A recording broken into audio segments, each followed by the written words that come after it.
2 months since Albuquerque Police Chief Harold Medina announced his department launched an internal investigation into its own DWI officers. I was not shocked that any of them resigned and that they weren't going to make a statement to us. Welcome back to We the People University. My name is Abiyah Israel, former police officer and former sheriff's deputy. I know today a lot of people are out celebrating the holiday, and I was sitting at home and came across a video, and it's of the Albuquerque, New Mexico Police Department. And it just reminded me so much of my time on the police department because of one particular incident that happened while I was working there. I just wanted to share this news clip. It's a quick clip. I'm gonna share it, and then I'll tell you guys at the end of the video what I'm referring to about my experience when I worked at the police department. Let's check this out real quick. One after another, Albuquerque police officers have decided to give up their badge rather than be interviewed by Internal Affairs.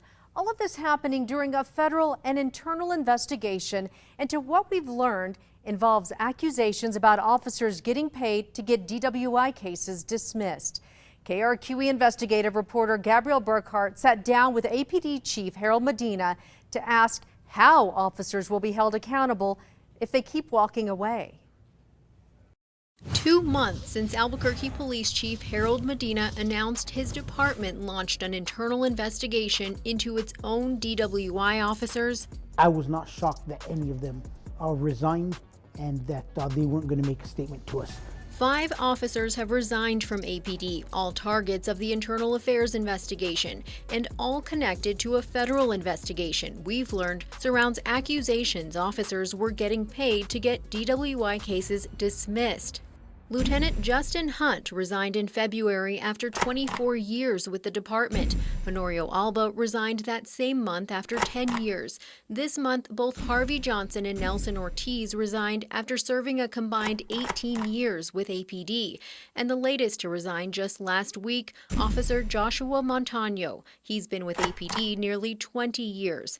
Each of the 5 officers turned in their badge before an internal affairs investigator could interview them about possible involvement in the corruption case. When they choose to resign rather than talk to IA, do you see how that looks?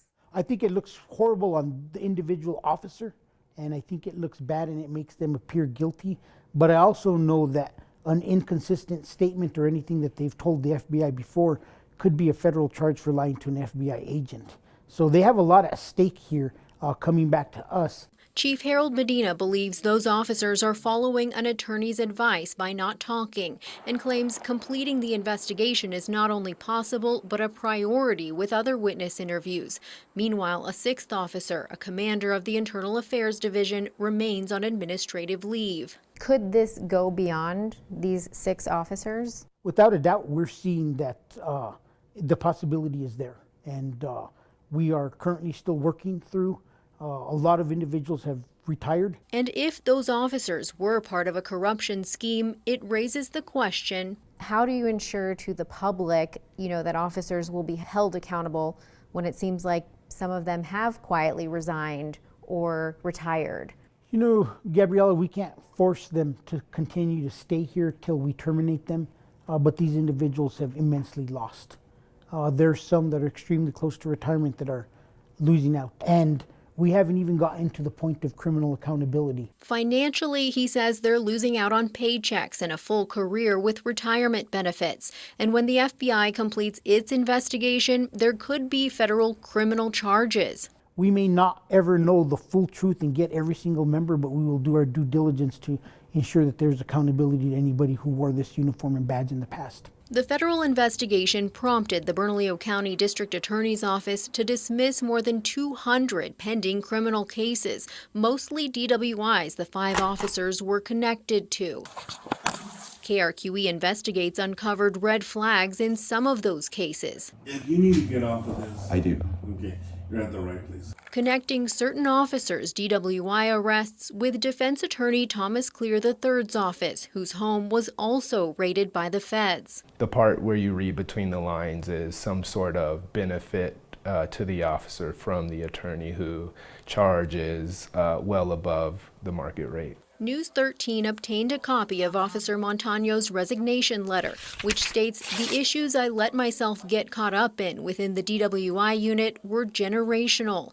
In order for him to talk, he says he, quote, needed to not be the city's scapegoat for its own failures. He wrote, I take responsibility for my actions. But Montano doesn't elaborate. But I gave my commitment to the public, no stone will go unturned. Nearly a decade into being under the watch of the Department of Justice in a settlement agreement focused on reform, this year APD is closer than ever to full compliance. Since news of the DWI scandal broke, critics have asked how this wasn't brought to light earlier.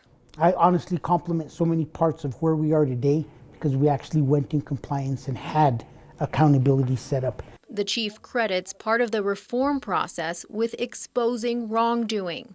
A lot of the changes we've made through our reform process, actually, I think in the end is going to explain quite a bit as to how this scheme was forced to change to the point where it became exposed. Have you learned anything that surprised you through this process from January, to now? And I've learned that politics are rough, and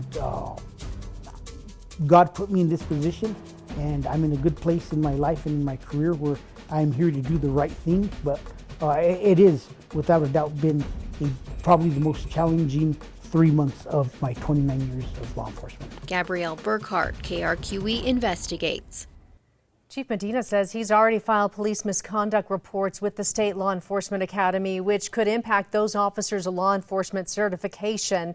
He says the public will hear about results when APD's internal investigation is complete. So in the last video I released on this channel, I talked about the culture that is within police departments. And we looked at an incident where the chief attempted to come out after it was all said and done and said, hey, well, we feel so bad and we did not treat this lady the way she was supposed to be treated. But the point of it was this. When there's a certain culture in the department, the officers learn that culture and they understand what they can and can't do. It's simple. All right. If I knew my chief would hold my feet to the fire, I would not take certain actions. If I knew my chief was a little lax and I can do this, then I had no problem taking those actions. So that's the culture. According to this video we just watched, we're looking at a culture where you heard the guy, well, you read the letter where one of the officers wrote to the chief, hey, listen, I don't want to be the scapegoat, but this is a generational thing. Keyword generational. It's been happening for a long time. The culture of this is in this department. Same thing when I was working as a police officer. There are guys, and I truly believe this, that go and join the police force thinking that they're actually going to be a good police officer. They're thinking that they may have some small change, very subtle in their little area. And, you're thinking you're going to be able to do the right thing. And a lot of times you find out that's not the case. A lot of times you find out like the interest of the police department is not what your interest initially was. And it's either you conform or you leave. I chose the latter. I'll share a situation with you guys that happened at the police department I used to work for. There was a DUI checkpoint set up. And I also tell this story in my book, and I also tell the story on my other channel, Cocktails. There was a DUI that was a checkpoint that was set up. And one of our own officers, and actually one of the officers who helped train me, came up to the checkpoint, and he actually was drunk. He was told to pull to the side of the road, and when another officer went to go get the sergeant and the lieutenant, he took off. He just took off. They chased him. This is a police officer not only running from other police, but he's running from his own department. They chase him. Well, long story short, he gets caught.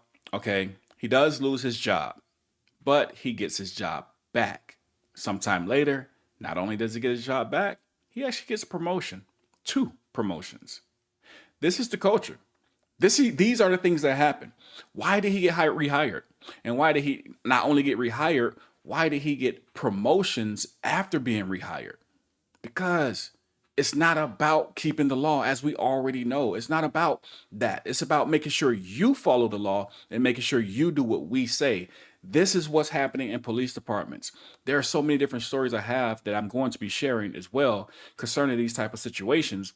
And when I saw this news clip, I was like, yeah, I got to share this. So, yep, since it's Sunday, it's a laid back day for a lot of people. Everybody's kicking back and they're just enjoying their families. But I had to share this because it really just reminded me of one of the situations that I experienced, a police officer running from police. Well, not just any police, the police at his own department, but yet he's rehired and promoted.